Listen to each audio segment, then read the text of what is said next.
바르셀로나, 그 이름만으로도 전 세계 축구 팬들의 가슴을 뛰게 했던 이 위대한 클럽이 지금 보이지 않는 거대한 빚의 수렁에 빠져 허우적대고 있다. 한때 마법이라 불렸던 재정 운영 방식은 이제 재앙이라는 꼬리표를 달고 구단 곳곳을 짓누르고 있다. 바르셀로나의 불안정한 경기력과 라리가 선두 자리를 거의 지키지 못하는 상황 속에서 팬들의 시선은 이제 더 이상 경기장 안의 선수들에게만 머물지 않는다. 그들의 시선은 냉철한 회계 장부와 구단의 생존 전략을 분석하는 유럽 금융계의 전문가들에게 향하고 있다. 최근 영국 더 애슬레틱이 공개한 바르셀로나의 재정 보고서는 충격적이다. 2017년 네이마르가 파리 생제르맹 PSG로 이적한 순간부터 시작된 무분별한 지출 폭증은 클럽을 통제 불능의 궤도로 밀어넣었다.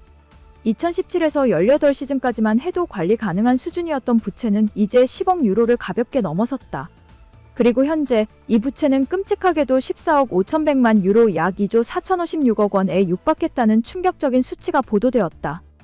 2조 4천억 원, 이 숫자는 단순한 돈의 액수를 넘어선다. 이는 남아시아의 미래, 유소년 시스템의 유지, 그리고 세계 최고 수준의 선수단을 유지하기 위한 발목을 잡는 족쇄다. 하지만 이 절망적인 상황 속에서 스페인 언론과 영국 언론을 통해 하나의 기묘한 이름이 거론되기 시작했다. 손흥민. 로스앤젤레스 FC 소속의 아시아 슈퍼스타. 그가 바르셀로나의 재정적 구원투수가 될 수 있다는 이야기가 단순한 루머가 아닌 현실적인 협상 카드로 떠오르고 있는 것이다. 본지는 이 충격적인 부채 상황과 임대 영입이라는 벼랑 끝 전술을 심층 분석하고자 한다. 바르셀로나의 재정 위기는 하루아침에 온 것이 아니다. 이는 수년간 누적된 과도한 낙관주의의 산물이다. 2017년 분기점. 네이마르의 이적은 클럽 역사상 가장 거대한 배신이자 재정적 파멸의 시작이었다. PSG가 지불한 기록적인 바이아웃 금액은 일시적인 현금 유입을 가져왔지만 그 이후 구단 경영진은 우리도 그만한 투자를 할 수 있다는 착각에 빠졌다. 우리는 네이마르를 잃었으니 그 공백을 메우기 위해 또 다른 슈퍼스타를 영입해야 한다고 믿었습니다. 그게 바로 덴벨레였죠. 클럽 내부 사정에 밝은 익명의 관계자가 전했다.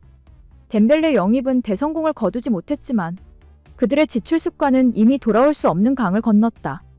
이후 그들은 끊임없이 거액의 이적료와 살인적인 주급으로 선수단을 채웠다.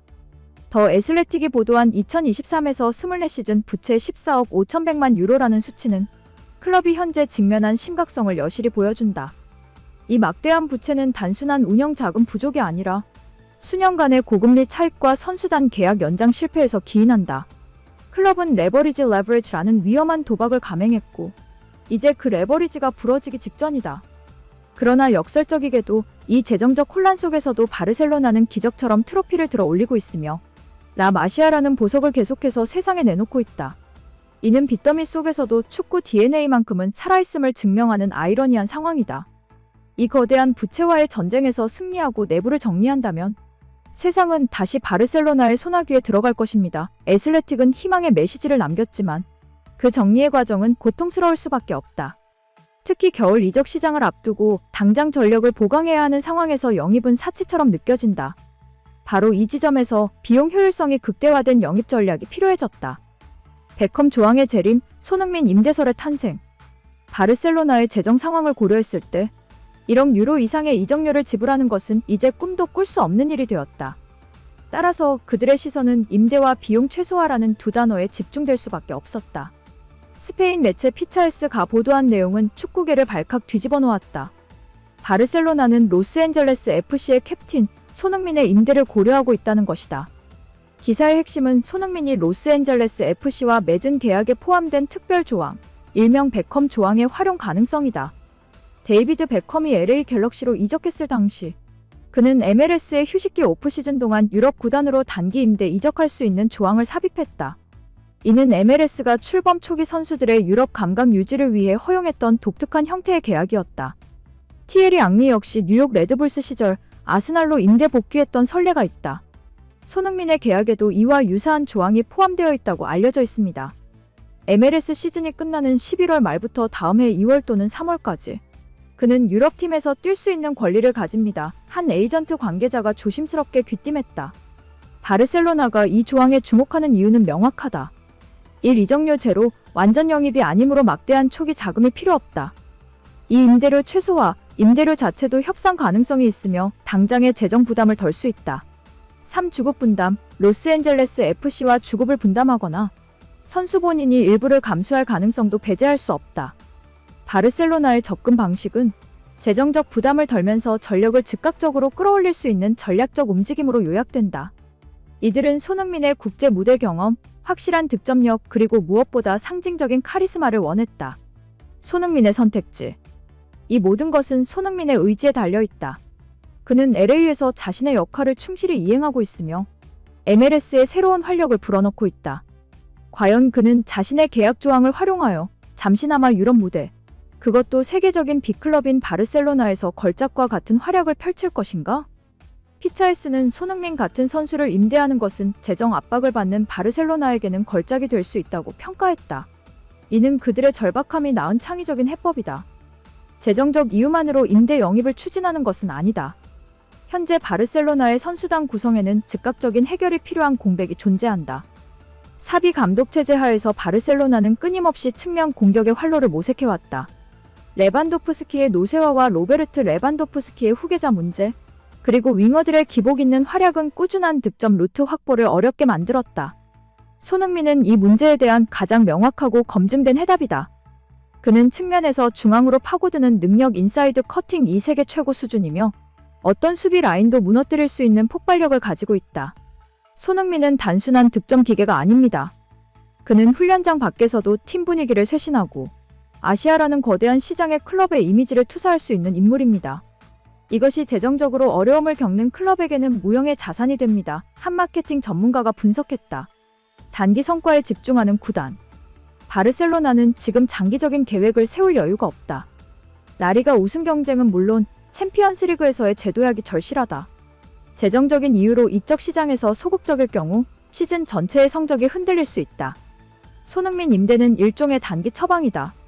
짧은 기간이지만 확실한 퍼포먼스를 보장받아 시즌 후반부를 성공적으로 마무리하고 다음 시즌을 위한 재정적 여유 챔피언스리그 진출권 확보 등을 확보하는 것이 목표다. 임대 후 완전 영입 옵션을 붙이지 않는다는 점은 바르셀로나가 이 움직임을 재정적 응급처치로 보고 있음을 시사한다. 그들은 일단 빚을 갚는 데 집중하고 손흥민은 그 과정에서 잠시 빌려 쓰는 빛나는 도구인 셈이다. 한편 영국의 더선은 손흥민 계약의 또 다른 흥미로운 측면을 보도했다. 바로 프리미어리그 복귀 조항이다. 더선은 손흥민이 로스앤젤레스 FC와 계약할 당시 베컴이 AC 밀란에서 뛰었던 것처럼 MLS 오프시즌 동안 유럽 리그로 복귀할 수 있는 조항을 포함시켰다고 전했다. 이 보도는 바르셀로나가 손흥민을 유럽으로 데려오는 과정에 큰 장애물이 없음을 다시 한번 확인시켜 주었다. 만약 이 조항이 단지 프리미어리그 복귀에 국한된다 하더라도 바르셀로나 이적을 위해서는 로스앤젤레스 FC 측의 협조가 필수적이다. 하지만 현실은 단순하지 않다. 이 로스앤젤레스 FC의 입장, 손흥민은 MLS의 상징이다. 그를 임대로 내주는 것은 팬들에게 엄청난 실망감을 줄 수 있다. LAFC 구단은 바르셀로나에게 상당한 임대료 혹은 강력한 상호 협력 조건을 요구할 것이다. 이 선수의 의지, 손흥민은 토트넘에서 레전드로 대우받았다. 바르셀로나로의 이적은 감정적으로는 매력적일 수 있으나 선수 본인이 현 시점에서 굳이 리그와 환경이 익숙하지 않은 곳으로 단기 이동을 해야 하는가에 대한 고민이 클 것이다. 그럼에도 불구하고 바르셀로나 경영진은 이번 기회를 놓치고 싶어 하지 않는다. 부채로 인해 잠식당한 클럽의 명예를 되찾기 위해서는 대중의 시선을 끌어모을 수 있는 충격적인 영입이 필요하기 때문이다. 손흥민은 그 완벽한 대상이었다. 바르셀로나의 딜레마, 현명한 결정인가, 절박함의 몸부림인가? 손흥민 임대 영입설은 두 가지 상반된 시선으로 해석될 수 있다. 시선 A, 현명한 생존 전략 The Wise Survival Strategy. 재정적으로 무너진 상황에서 가장 높은 효율을 뽑아내는 방법이다. 1억 유로짜리 선수를 6개월 동안 무료에 가깝게 사용하는 것이다. 이는 재정 건전성이 확보될 때까지 클럽을 지탱해줄 임시 방편이다. 이 전략이 성공한다면 바르셀로나는 재정적 족쇄를 잠시 풀고 시즌 막바지 목표를 달성할 수 있다. 빚과의 전쟁에서 이기기 위한 전술적 후퇴 후 재정비의 일환인 것이다. 시선 B, 절박함의 몸부림 The Desperate Gambit. 바르셀로나가 마치 도박에 가까운 묘수를 찾는 것처럼 보일 수 있다. 핵심은 손흥민이 그들에게 필요한 선수여야 한다는 것이다. 만약 그가 기대 이하의 활약을 보인다면 클럽은 임대료를 지불하지 않았더라도 영입 실패의 부담감과 여론의 문매를 맞게 될 것이다. 이는 빚더미 위에 위태롭게 서 있는 클럽에게는 너무나 위험한 도박이다. 경영진의 선택. 현재 바르셀로나 경영진은 현명한 결정을 내리도록 압박받고 있다. 2조 4천억 원의 부채는 그들이 과거의 영광에만 기대서는 안 된다는 냉혹한 현실을 매일 상기시킨다. 손흥민 임대는 이러한 압박 속에서 나온 실용성과 상징성을 모두 잡으려는 필사적인 시도로 보인다. 손흥민은 LAFC에서 계속해서 골과 어시스트를 기록하고 있습니다. 그의 폼은 최정상입니다. 그를 임대하는 것은 재정적으로 어려운 시기에 가장 적은 비용으로 최대의 효과를 누리는 길입니다. 만약 이 거래가 성사된다면 이는 사비 감독의 전술적 승리인 동시에 플로렌티노 페레스가 아닌 다른 구단에서 얻어낸 가장 스마트한 영입 사례로 기록될 것입니다. 결론, 캄프누의 새로운 별, 잠시 머무는 영웅이 될 것인가? 바르셀로나는 지금 재정적인 경랑 속에서 생존을 위해 몸부림치고 있다. 2017년 이후 쌓아 올린 부채의 탑은 너무나 높고 웅장해서 이제는 정상적인 방식으로 무너뜨릴 수 없어 보인다.